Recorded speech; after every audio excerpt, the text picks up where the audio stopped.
verset.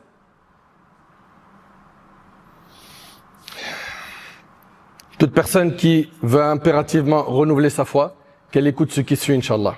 Premièrement, toi qui veux renouveler ta foi, attache ton cœur au livre d'Allah Azza wa Jal.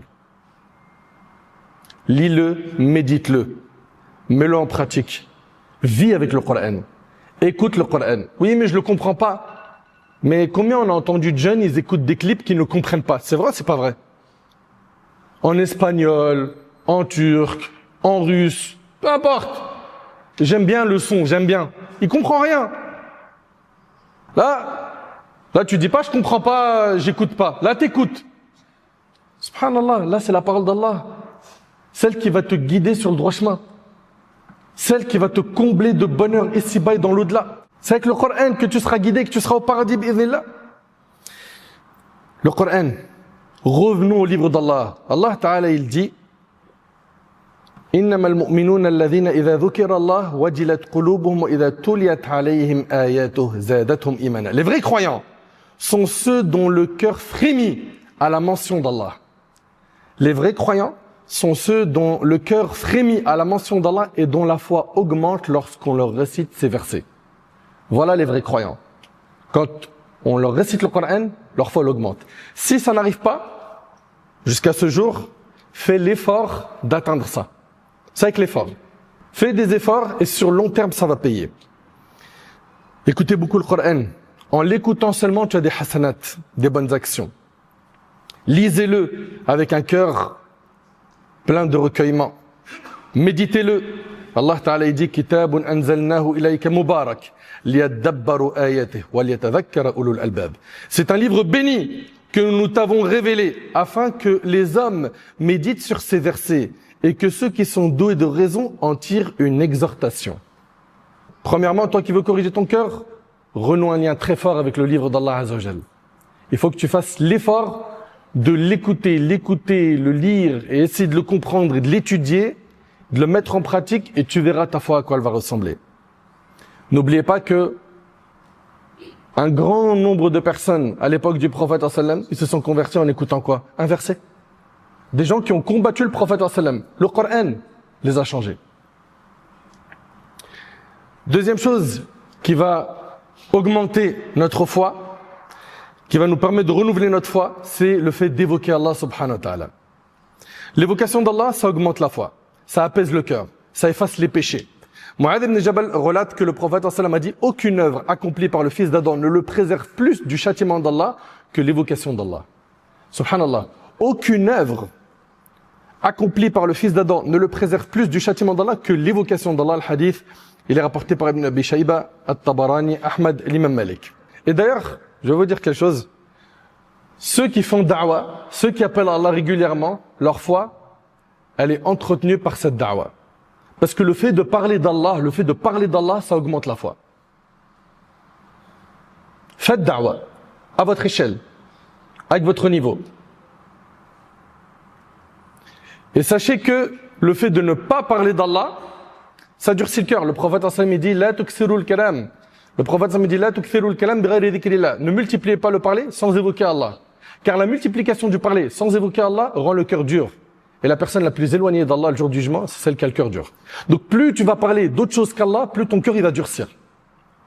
Plus tu vas parler d'Allah, plus le cœur il va s'attendrir. Si il t'arrive de ressortir de la Jumu'ah avec le cœur léger, apaisé, c'est pas parce que c'était ton frère Nader qui parlait, c'est uniquement parce que tu as entendu les paroles d'Allah et du prophète sallallahu alayhi wa sallam. Et Allah Ta'ala dit Ala bi dhikrillah tatma'innul qulub. N'est-ce point par l'évocation d'Allah que les cœurs s'apaisent? Le prophète sallallahu alayhi wa sallam, il a dit à un homme qui est venu le voir et qui lui a dit les prescriptions de l'islam sont nombreuses, indique-moi une œuvre à laquelle je m'attacherai. Le Nabi alayhi salatu wa sallam a dit que ta langue ne cesse d'être humide par l'évocation d'Allah. À lui la puissance et la grandeur, rapporté par Tirmidhi et d'autres. Parmi ce qui va augmenter la foi, il y a le fait de multiplier les invocations. On a dit premièrement, ce qui va augmenter la foi, c'est de renouer fort avec le Coran, d'évoquer Allah, mentionner Allah. 3, le fait de faire des du'as. Demande à Allah qui te guide. Demande à Allah subhanahu wa ta'ala de te pardonner. Et peu importe le nombre de tes péchés, sache qu'Allah subhanahu wa ta'ala est pardonneur et miséricordieux. Et ne pense jamais que tes péchés dépassent la miséricorde d'Allah. qui sont plus grands que la miséricorde d'Allah. C'est une erreur. Mais repens-toi sincèrement, Allah te pardonnera. Et parmi les moments qui sont privilégiés pour faire des invocations, le dernier tiers de la nuit, quand tu es prosterné, le prophète a dit, le moment où le serviteur est le plus proche de son Seigneur, c'est lorsqu'il est prosterné, multipliez alors les invocations rapportées par un musulman. Quand tu es prosterné. Et là, j'ai un message à adresser à mes frères et mes sœurs qui jusqu'à maintenant, ils se prosternent pas, ils prient pas. Vous voulez que votre foi augmente? Vous voulez que votre foi se répare sans prière? Comment? Quatrièmement, toi qui veux que ta foi, elle augmente, fais attention à ta fréquentation. Il y a un nettoyage à faire dans ta fréquentation physique et virtuelle. Virtuelle, ils fréquentent sur le net tout et n'importe qui. Les jeunes, énormément, sont sur Discord, parlent avec n'importe qui sous prétexte qu'ils jouent. D'autres, c'est sur TikTok, sur Insta, Twitch, et j'en passe. Ta fréquentation virtuelle, elle a un impact sur ta foi. Ta fréquentation physique également. C'est pour ça que le prophète il a dit, l'homme prend la religion de son ami intime, prenez garde à qui vous fréquentez. Fréquente pas n'importe qui. As-sahib sahib. Le compagnon accompagne, soit dans le bien, soit dans le mal. Si tu fréquentes des mauvais, tôt ou tard, tu finiras par être mauvais. Si tu fréquentes des gens bien, tu finiras, bi'idhnillah, par être quelqu'un de bien. Et si tu me dis que dans ta classe, à l'école, là où tu es, tu as du mal à trouver quelqu'un de bien, ben, essaye-toi de faire la da'wa à une personne que tu vois en lui ou en elle, une personne que tu vois en elle des qualités, des valeurs, fais le travail pour justement lui faire da'wa et en faire une bonne fréquentation. Et que t'en sois la cause. Et quand tu as une bonne fréquentation, aime-la pour Allah subhanahu wa ta'ala, car ça fait partie des signes de ceux qui ont trouvé la douceur de la foi. Cinquièmement, toi qui veux augmenter ta foi, contemple les créatures d'Allah subhanahu wa ta'ala. Observe les signes d'Allah tabarak wa ta'ala dans l'univers, le ciel, médite-le, la terre, les montagnes, le soleil, la lune, les planètes, les arbres, les mers, les rivières et toutes les créatures d'Allah subhanahu wa ta'ala font partie des plus grandes causes qui incitent à la foi et des moyens les plus bénéfiques pour la renforcer. Allah ta'ala il dit Inna fi khalqis samawati wal ard wa ikhtilafil layli wan nahar la ayatin li ulil albab. Il dit Azza wa Jal, dans la création des cieux et de la terre et l'alternance de la nuit et du jour, il y a des signes pour ceux qui raisonnent. Pour terminer, toi qui veux augmenter ta foi, il faut impérativement qu'il y ait une prise de conscience de la grandeur d'Allah. En fait, si aujourd'hui on en arrive à un stade où on entend des gens dire dans la même phrase des insultes de mère et wallah, wallah, wallah, wallah, on voit des gens sur le net faire les pires atrocités, les pires péchés, et en même temps ils parlent d'Allah et qui mélangent tout. Le nom d'Allah, ils le mettent dans n'importe quelle discussion perverse. Si aujourd'hui on en arrive à un stade où les gens font le haram et ils l'affichent ouvertement et ils le cachent pas, si aujourd'hui on en arrive à un stade où les gens, tu leur fais un rappel et tu dis hey, tu as commencé à faire l'imam, ça y est, tu as pris 2 hadiths Zahma, le frère Muse là.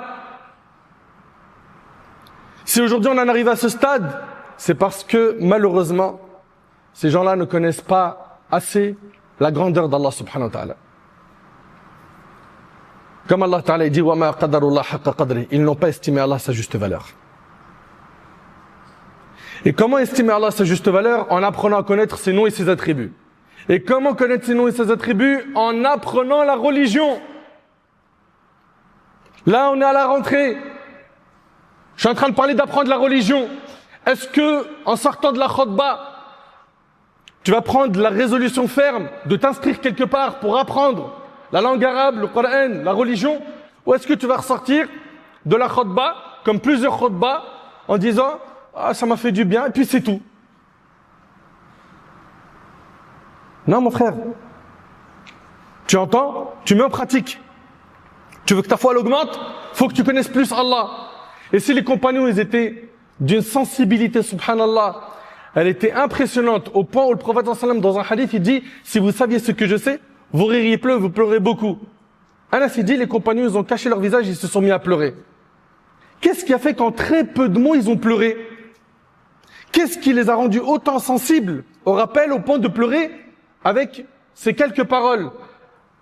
C'était qu'ils connaissaient réellement Allah subhanahu wa ta'ala. Plus tu connais Allah, plus le rappel il est profitable. C'est pour ça, apprenons à connaître Allah subhanahu wa ta'ala en étudiant la religion. Allah ta'ala dit innama yakhsha Allah min ibadihi al-ulama. Parmi les hommes, seuls les savants craignent Allah. Et la raison est que les savants sont les plus connaisseurs des noms et attributs d'Allah subhanahu wa ta'ala. Si Allah subhanahu wa ta'ala il a mis en valeur ici les savants, c'est parce qu'ils sont ceux qui connaissent le mieux Allah subhanahu wa ta'ala. Donc mes chers frères et mes chères sœurs, si on veut renouveler notre foi, je rappelle rapidement, premièrement, il va falloir qu'on ressoude notre lien avec le Coran. 2, l'évocation d'Allah. Le fait de multiplier le dhikr d'Allah subhanahu wa ta'ala. 3, le dua. La fréquentation. Le fait de connaître les noms et attributs d'Allah subhanahu wa ta'ala. C'est par ces moyens-là, mes chers frères, et en diminuant les péchés, en s'en écartant au maximum, que notre foi va se porter à merveille. Autrement, il ne nous restera que les regrets le jour du jugement qui ne seront pas utiles. J'implore Allah subhanahu wa ta'ala de faire de nous des gens pieux. J'implore Allah subhanahu wa ta'ala de faire que ce rappel trouve une place dans notre cœur et que nous puissions mettre en pratique le contenu de cette khutbah. J'implore Allah subhanahu wa ta'ala de nous pardonner nos manquements. J'implore Allah subhanahu wa ta'ala de nous guider sur le droit chemin. J'implore Allah subhanahu wa ta'ala de nous garder sur le chemin du dîn jusqu'à notre mort, de nous ressusciter en compagnie des pieux. J'implore Allah subhanahu wa ta'ala de nous accorder notre livre de la